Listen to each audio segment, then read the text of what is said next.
Yeah, I started this spring over there, the edge of the face, and then I did the first cut.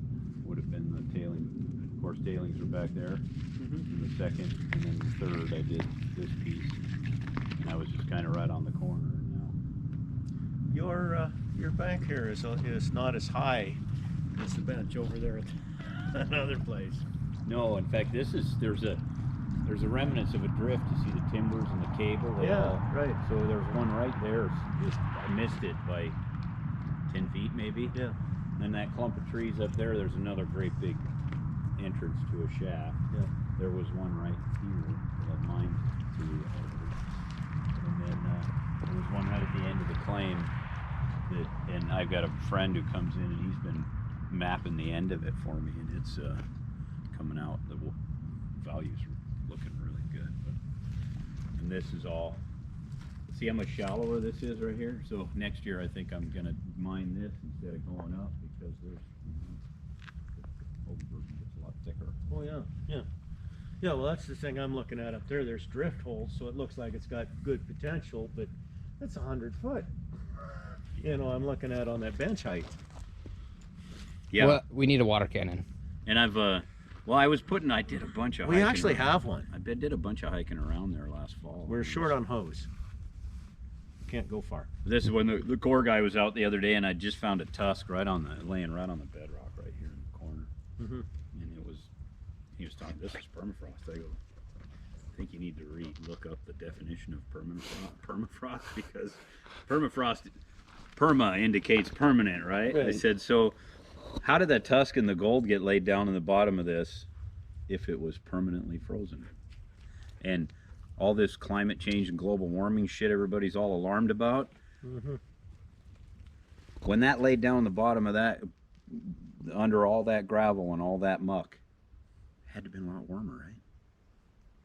Yeah. And then for all this organic muck to accumulate on top of all this gravel, how long did that take?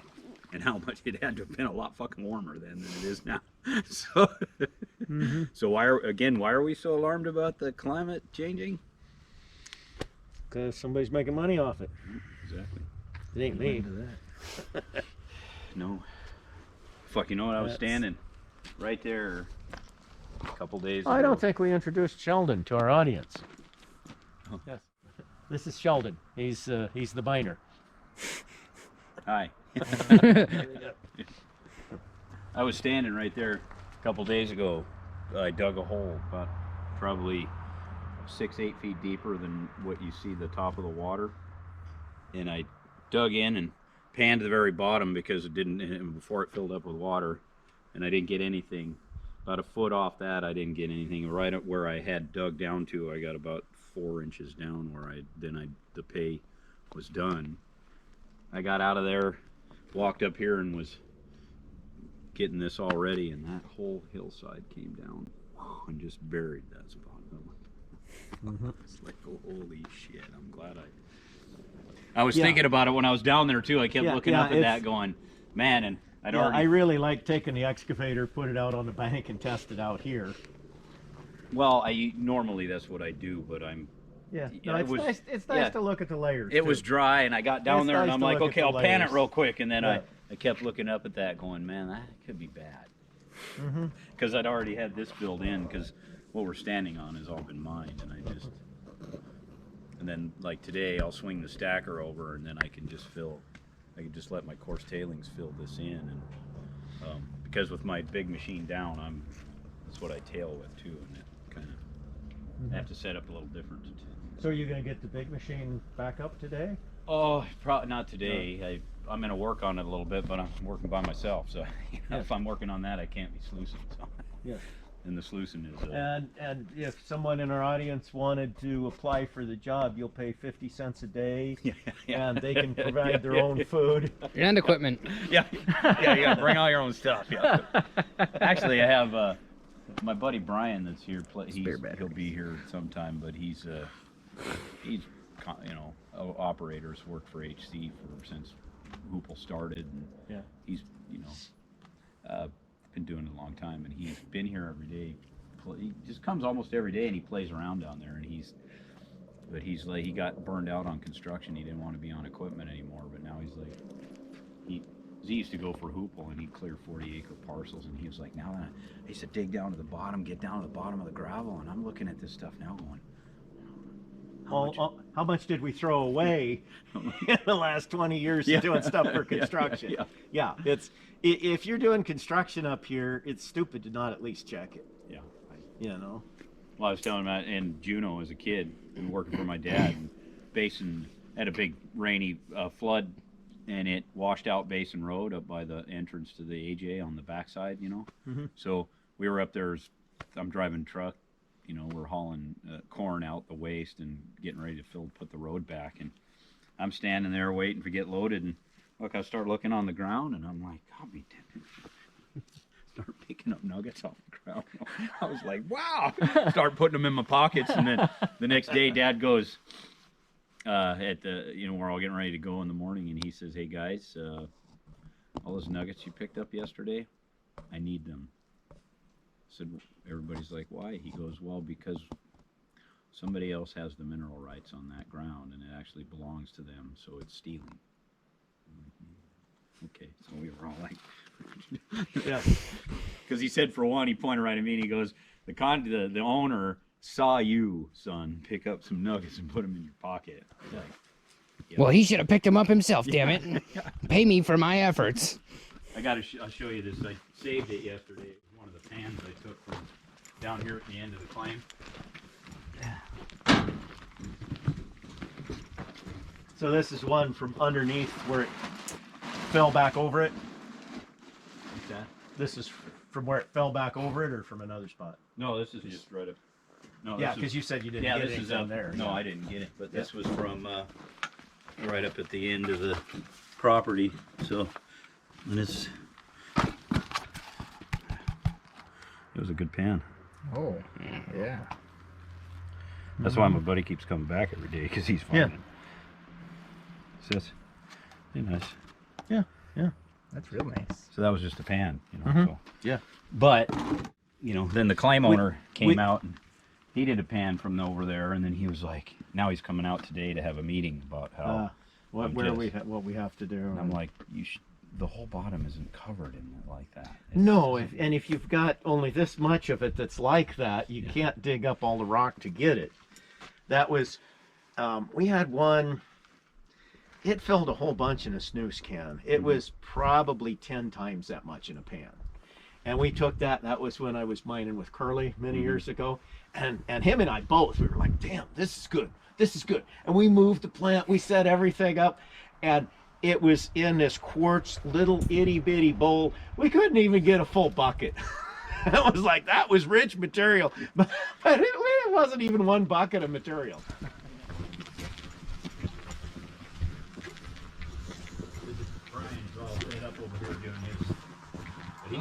Oh, how cute. He's doing really good. See the old he's getting. But there's an old drift right there. You see, all that Doug just peeled the vegetation back, and it's all gravel and mixed. And the way see that zone where the muck just goes all the way down, and then it goes to bedrock right there. Oh, wow. And for about 4 feet up that seam, if you pan right along the edge of that where the muck meets the gravel, pan's really good. And there's one dead spot just right where that little pile is in between the two trenches. Underneath that is the only spot that you pan right there that you don't, that just doesn't just light the pan up. But and that hole, and all the way over to this tree that's sticking straight out at us, everything along there pans phenomenal. And I was like, so I went and told Doug, hey man, are you gonna mine that? He's like, that ain't good enough for me. Okay. Well, he says, I run 100 yards an hour, and if it's not 4.5 ounces an hour, I'm not running it. And I was like, that's pretty impressive. And I'm going, okay, I'm running 50 yards an hour, and I run about 2.5 ounces an hour, so it's not good enough for you. Okay. But then he says the other day, why don't you come in here and just take that, because he said he dowses, and he said he went in there and there's just a piece right here left, and then, but if you go up right around, just up about a quarter mile, not even a full claim length, just right up on. The old timers were working the shit out of this hillside, right up there, just around the corner, farther up than this, all the way up. And so it gives me a pretty good indication. And then what I'm finding right here is that this bench remnant goes all the way up, and they were working it up there. What do you think on my you were around my place and looked at different stuff there. You think I should fuss with making my drill go and pop some drill holes in here and there and see how deep it is? You know, we went down on part of that, part of the upper part where it had been hydraulic down but hadn't been tailings yet, and we didn't get down far enough with the excavator to get to anything. It was all just... Yeah, I'd be tempted. I would probably think if you can drill it to see how deep it is anyway. But, I mean, even that is, you know, it's about 27, 28 foot digging depth. Is, yeah. Mind you, you know, like I dug that hole in about Oh yeah, we 20 minutes. we spent a whole day going, Yeah. or two even. We dug down and then we put the excavator in the hole and dug down again. But you know, it was looking at like, you know, by the time we chase this down, we've got so much to look in one spot. We own the drill, even though it's going to be slow. Yeah. That was why I bought it, was to drill holes. Well, my friend's got that. He brought that highway auger that's down there in the woods, bottom end of the claim, and but it's only at a 20-foot depth, so which would be, it's not enough to find the bottom of this. Now, yeah, I've been dealing on that one big single flight drill. It's got a 65 or 80 foot mast on it, but they can't make up their mind what they're doing yet. I'm curious because I spent a lot of time last fall walking around that, hiking that, and I followed all those depressions, and they all go up to that cabin. You've seen that cabin. Yeah. They all run up there. Yeah. And they branch out of there and they go off, but they're all, I mean, they go up there a long way, that whole hillside. Yeah, there's wires that go farther past us, and then they had like some sort of fenced off area, and then I found a stick like what's with the little glass things. Oh yeah. Yeah, it looks like there was a power pole up there at one point in time. If you go down here, and I saw FE's map because I had a tentative agreement, a verbal agreement to mine the monument when I'm done with this, and they changed their mind because they're afraid to upset the history of the monument. And I was like, well, what is the history of the Pedro Monument? Some guy having a chili cookout. Yeah. You know? Yeah, it's not even known to definitely be the first place. No, but Pedro wasn't sure where he was at after he got back to town. Yeah. So I saw the maps, and you could see that FE purposely avoided this whole limit on this side because of all the hand workings. And you go right down here on the monument behind those piles, and you go along the hill, and it looks just like up on your property. It goes like this. About every 50 to 100 feet, there's a depression, goes straight. That's not a naturally occurring phenomenon. No. To be standing there and see a hill goes. No, I know there's material there. It's just how deep. And, you know, and are those, you know, where they were going out, is that the only place where it's at, and everything in between is void, or they just went after the best? You know? I would say they just went for the heart, like most of them did, and even like some of this stuff. Well, there's the shaft right there, and I dug up one of their chutes that was going this way. But some of this stuff, even though it looks, I mean, like that pan, they might not have. They mined right there, but didn't mine there, so it was just because it wasn't economically viable for them. But yeah, or it may not have continued on. If you get a place where there's a break in it underground, you're not going to dig more. You're going to quit. It's a lot of work. But there's a lot of stuff, you know, that's left here in the valleys but you know, I guess for me, a positive thing, like I know Paul's looking for ground, a bunch of other guys are too, but yeah, I have some big stuff, but I'm just me. So, yeah. And it, you know, like the core guy, he was marking this off, and he goes, man, you keep for as much as you're doing, you got a very small footprint. And I said, well, that's my whole plan, is I don't want to. Because then I got guys saying, man, why you got that machine? I ought to just rip that all the way up to the property line, all the way down to the creek down there. And I was like, yeah, well, you could do that if you wanted to, but I'm not going to.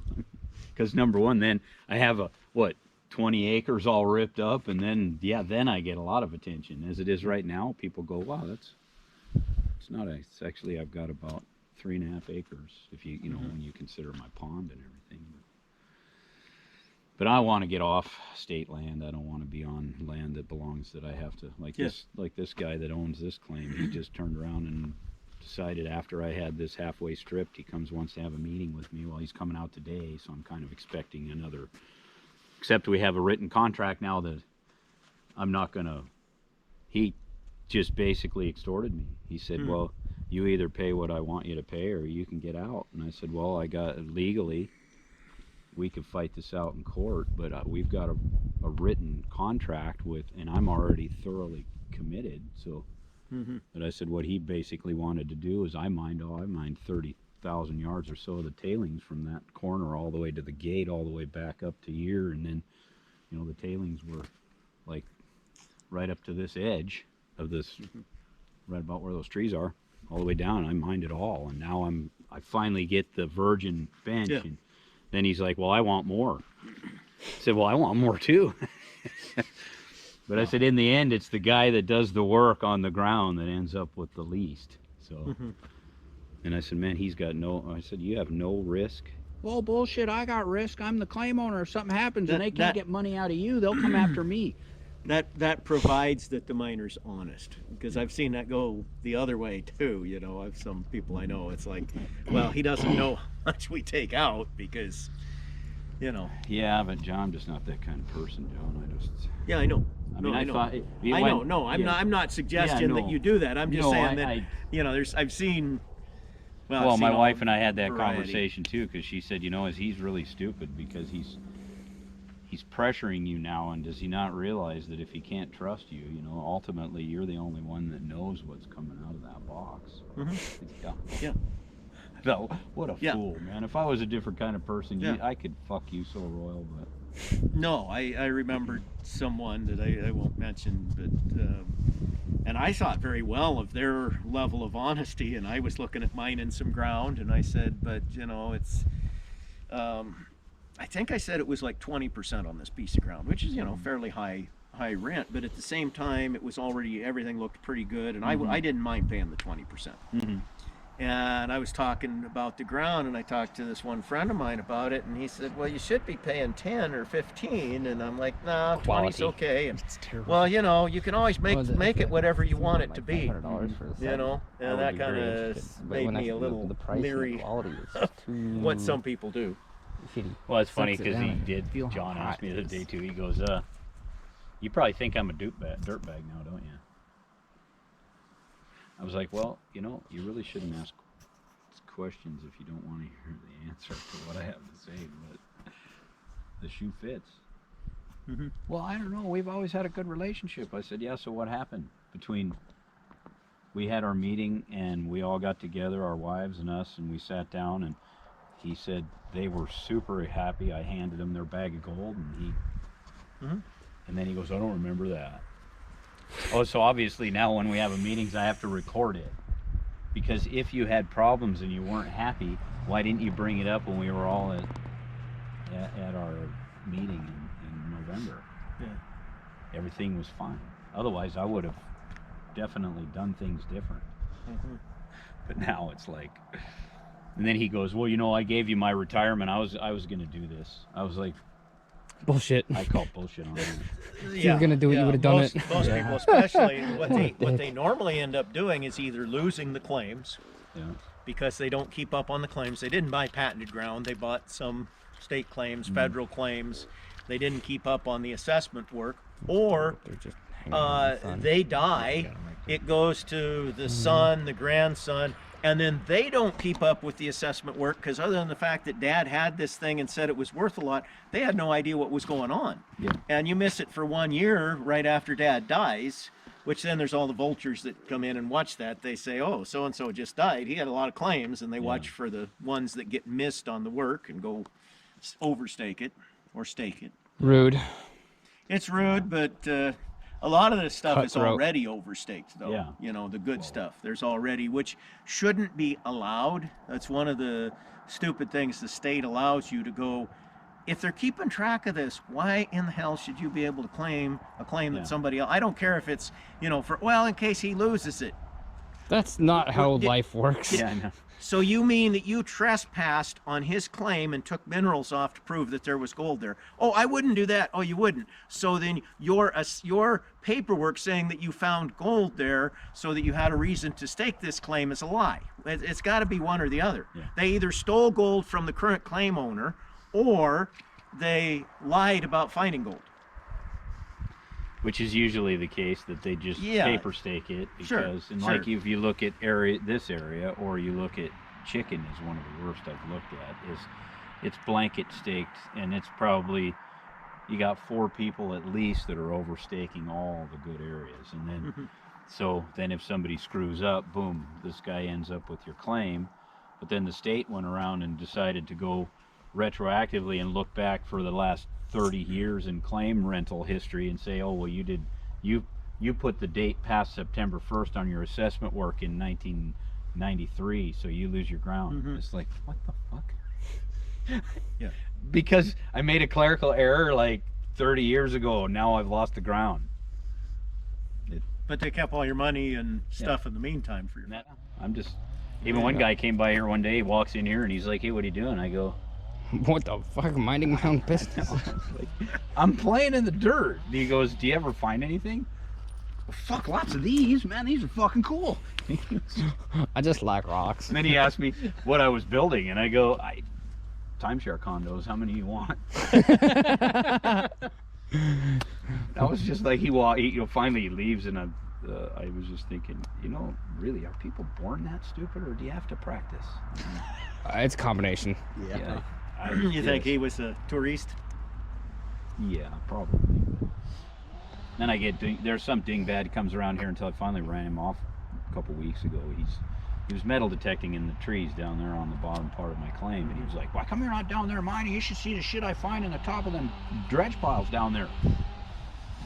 Yeah, but he goes, "Because we all know them dredges lost a lot." And I said, "Well, I don't know where just when you." I said, this is what fools people. You go down there and play around with a metal detector and you find a little bit of gold, because you got to think about this. When the dredge was turning, while I was dredging, the bottom of what they were dredging became the top of the pile, right? So when they turned off, that's why you see all those slabs of bedrock sitting on the top of the pile. And then if you pan that, yeah, you can get color in that. But I guarantee you run that whole pile that's sitting on, you probably wouldn't pull an ounce of gold out of it. Oh, I don't know about that. I do. When I hit the dredge tailings down here by the gate, it was phenomenal. That run I started up here and mined about 100-foot wide strip down to the gate. When I hit right there, when you come through the gate, right in the corner by the gate, in my trough, in a 4-hour run, I had 9.8 ounces in the trough. So, and I haven't had a run. I had one right here that I had 8.5 ounces out of, that I hit a spot over here that they skipped. It'd been drifted, but the old timers didn't get it all, but the shit they left was phenomenal. But then when I went past it to do the next piece below the gate, I ran about 600 yards and I didn't even have an ounce in the trough. So I was like, fuck. And then you get some of the other stuff sometimes out of the drift holes. Ritter years ago was mining on Dome Creek, and besides the leg that somebody lost, wow, which they had records of that, they had the troopers out there and everything. I lost my leg. We hope we don't find the rest of this guy, but it was somebody had lost a leg in there. It was actually in old records and things. Oh wow. But the other thing that they found in that same area was they found a $20 gold piece. Oh wow. Yeah, so they didn't just find a nugget. Somebody lost a $20 gold piece out of their pocket while they were mining. Maybe that's right. Lost my leg and my gold piece. What happened Fuck to this. it? I think Yeah, you guys help me. I have a little bit. I need to find my leg. It wasn't an artificial leg. No. But yeah. It hurts a little bit. Ow. Then they had the guy that came down there to commit suicide because he wanted to be out of the way, and that just made a mess out of things. Oh God, what the fuck? Go do that somewhere else. Yeah. What are you doing? Yeah. He wasn't at the mine. He Yeah. pulled off to the side. Yeah, but fuck off. But God. it did cause him a slowdown for a while. That's frustrating. Can you go kill yourself somewhere else, Yeah. please? I don't want to deal with the fucking mess. Come on. Yeah, I had an old friend of my first mining partner, and his dad. Well, his dad was the main, you know, he was the money guy at that time, and he told us we're having a dry camp, no drinking in camp. Well, I throw his duffel bag out of the boat to him, and you can hear clink, clink, clink, you know, and he's got like 6 bottles of whiskey in his. But I mean, I'm 25 years old at the time. I'm like, you tell me I can't drink? Fuck you. But this guy would get so fucking drunk that, and I mean, I knew him. Like his son and I were best buddies all through school. You know, this guy one night he was so drunk, he tipped over face first while he was standing by the woods peeing. And so when he hit the ground on his head and he was still peeing, he was peeing in his own face. And I just left him, you know. And then Jesse was in the tent sleeping, and he gets up and he comes out and he's like, his dad's over there laying in the trees and pee all over him, and he's just laying there all smashed. And he's like, why didn't you help him? I go, I didn't do that to him. There's a thing called free if will. You're gonna do that to yourself.